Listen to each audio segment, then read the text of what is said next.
interaction between, say, 3 or 4 allergies for fish or product. Rather, I was thinking when I was asking for skin testing, I was thinking, like in skin test, it's most of the time you will get an extract of the substance.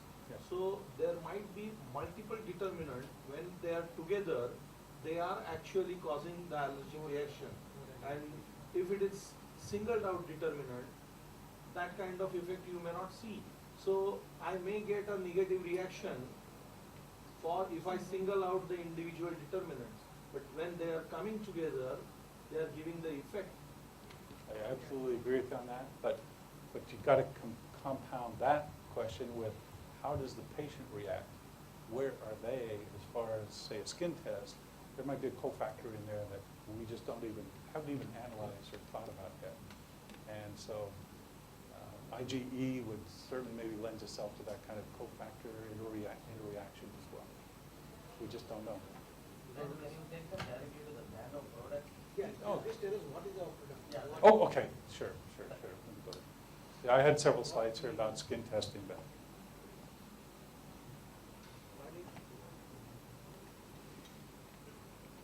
here's what I want to talk to you about is this technology, I think, and I've followed allergy for about 40 years now, is a very significant advancement in that we're going to take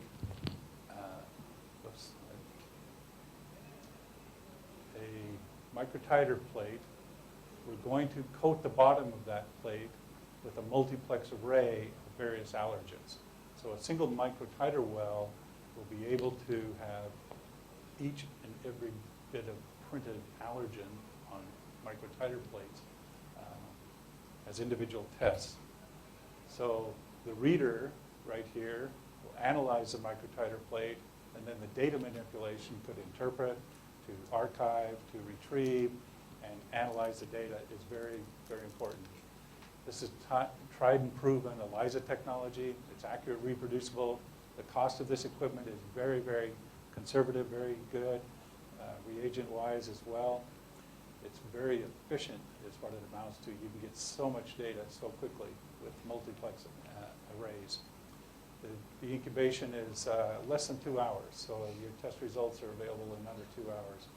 You can customize these panels. It gives both the qualitative class scores and the quantitative IUs per mil. How it does that is taking these microtiter wells and we're kind of losing that one. Okay, we've lost this pointer. But each and every one of those spots on the bottom of a microtiter well is an individual and unique assay in itself of a specific allergen.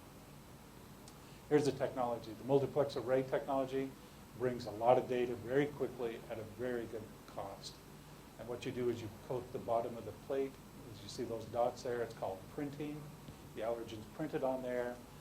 A simple avidin-biodin reaction occurs when you have the presence of a IgE specific from the patient, and it's done by chemiluminescence, which means the photons are released if you do have the presence of patient-specific IgE.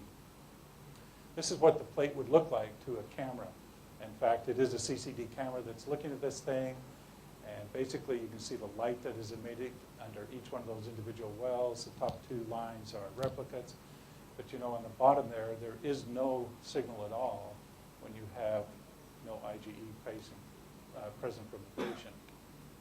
On the other hand, scientifically, we look at this and we see a great difference between the signal to noise.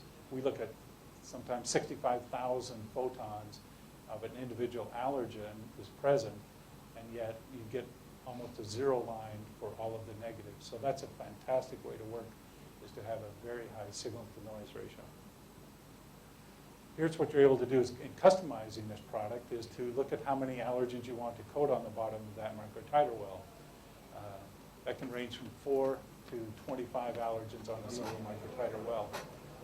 If you look at that upper right-hand corner of 9 allergens there, France will only reimburse for 9 allergens, so why would you put 15 or 25 allergens on a microtiter plate? Very good flexibility here with regard to the number of allergens. Test procedure is very simple. You simply add their follow-through on the patient sample in red. A conjugate is added, second conjugate's added, then the substrate. And that takes place with a 60-minute patient incubation, 30 and 20-minute conjugates, and a 1-minute substrate. So 1 hour and 51 minutes is the read time for this assay. The software, we've developed a very nice software package here. You know, if you have a single microtiter plate, if you had 25 allergens in a single well, that would mean 2,400 results on that single microtiter plate. It's a very good system that's dedicated totally to allergy reading, and this software is very, very elaborate and very nice to work with. Here's what, in simplistic terms, each time you run a patient, you will run a calibrator that we provide, and the colored ones on the right-hand side there would indicate patient 1, 2, 3 would be allergic individuals or expression of IgE in the patient sample. And with that calibrator, the single-point calibration will give you a chance to explore IU per mil for each one of those individual allergens.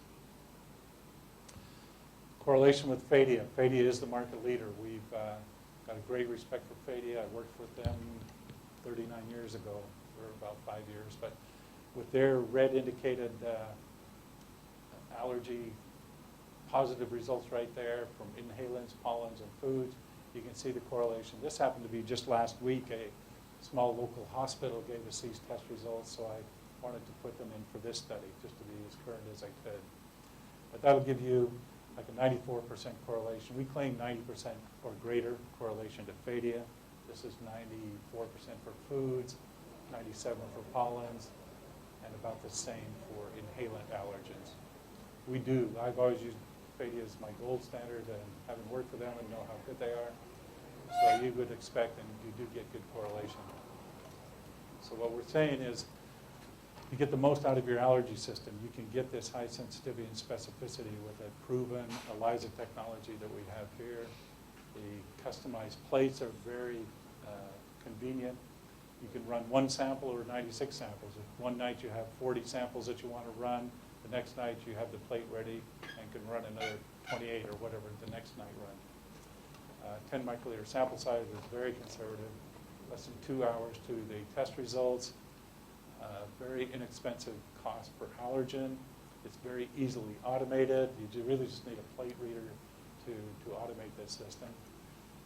Low cost of equipment and software, as I mentioned, and up to 2,400 allergens per plate.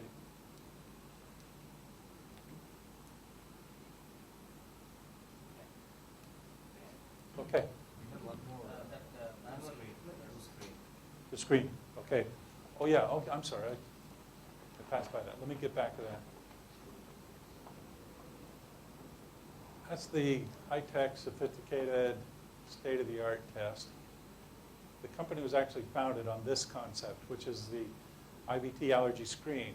This is a very reliable test that could be done at any laboratory. It was intended to be visually interpreted, but we also have instrumentation that can read this test.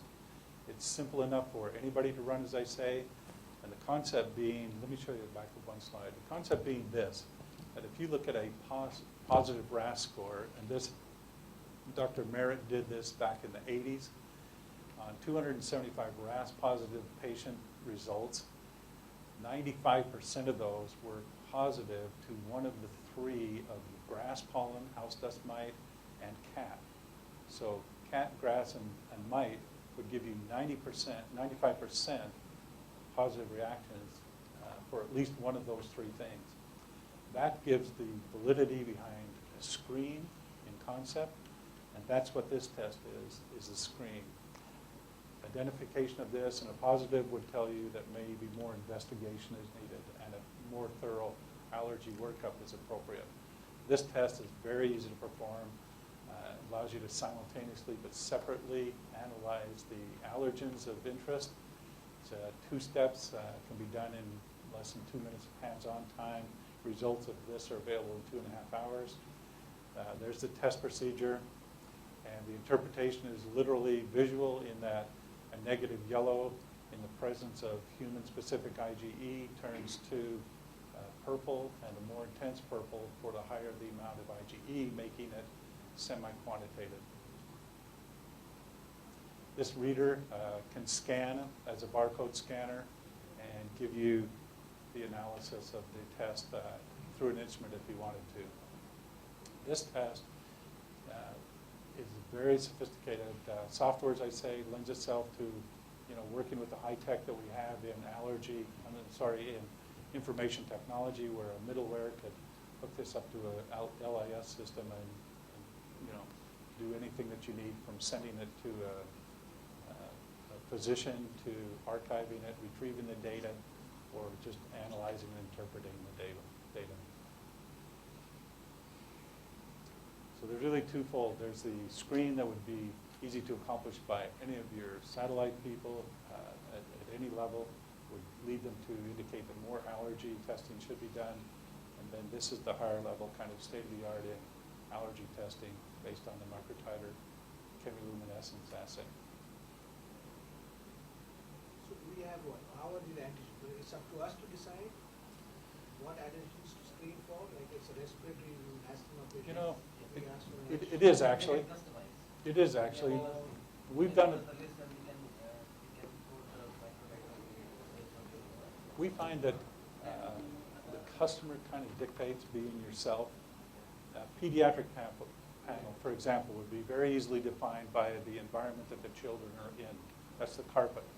Okay, so you do house dust mites, you do molds, you do those things that they come in contact with. The epithelium of the cat and dog hair is a very good one. So we have panels associated with that, or adults, and pollen panels, inhalants. So that's the way that works out. Are they the mix or they are the individual allergens? We don't use mixes. The individual allergens. Right, individual allergens. And you know what, over 30 years, we have done mixes, we discourage it. It's just not that good of a science at this point.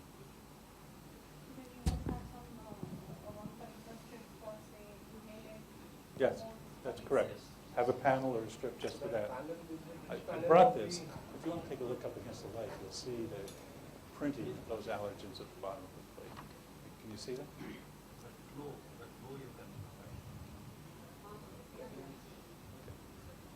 So that's the principle of it.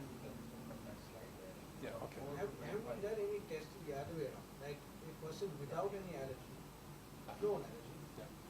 and have we tested and found whether there are any positives? So what I'm trying to ask is, are there any false positives? And I have seen, I've been doing allergy testing in my place for the last 3-4 years. And what's your experience in false I negatives? have plenty. So Plenty of false positives? Okay. And it's a very confusing scenario. What system are you using? I don't know where are the sources from. Some Germany, but Lilac is marketing it. Radar screen I was talking to you about.